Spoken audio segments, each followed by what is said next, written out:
I did a lecture. My first lecture that I did here, I was talking about, I brought up the Mayans calendar of 2012, when this gateway is supposed to open up on December 21st, 2012, you see. And this is what that is symbolizing, that gateway that opens up in 2012. And this is us bringing our Christ, or getting in touch with our spirit energy after we have made our personal claim, you see, as warriors for this in the Aries energy, and then making that great crossover through that Scorpio energy, you know, which is the transformation.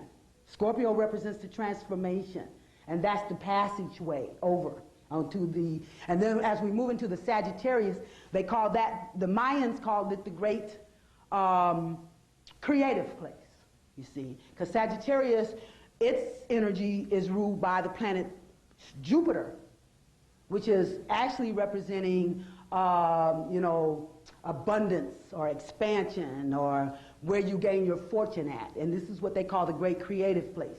In 2012, December 21st is when this gateway is supposed to open, and it's reflected in the Milky Way, you see, how that great crossover is going to take us over to the creative place, which they identify as the Sagittarius energy, you see. So it all starts here in the Aries energy, which becomes the warrior for justice, or for harmony, or for peace, or for getting in harmony with our spirit, you see. And when we're talking about the collective spirit, we're talking about getting in harmony with the Christ spirit, you see.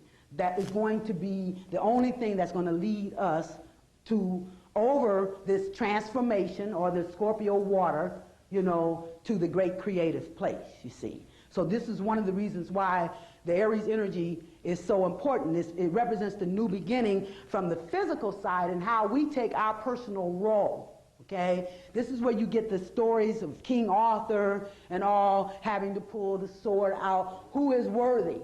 Okay, so that is the hero that we identify with at a personal level in the Aries, you see. And this is where all those fairy tales come into play. You see, the prince that had to slay the dragon in order to rescue the princess, you see, because not only are we, here we're representing the masculine energy, and here we're representing the feminine, you see, because of Venus, and then we have Mars here.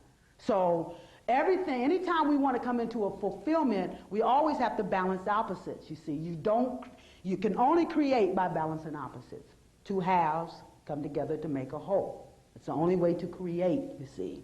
So you have to, in other words, stand up in your Aries energy for that warriorship, as symbolized by the Jason, you know, in order to open up and tap into that Christ energy, which is the feminine half to the masculine half, you see. And so when you bring these two together, then you're coming together in a wholeness, you see. And that is where you start opening up to your creative force, or your creative power, you see. But the hero has to stand up in the Aries energy.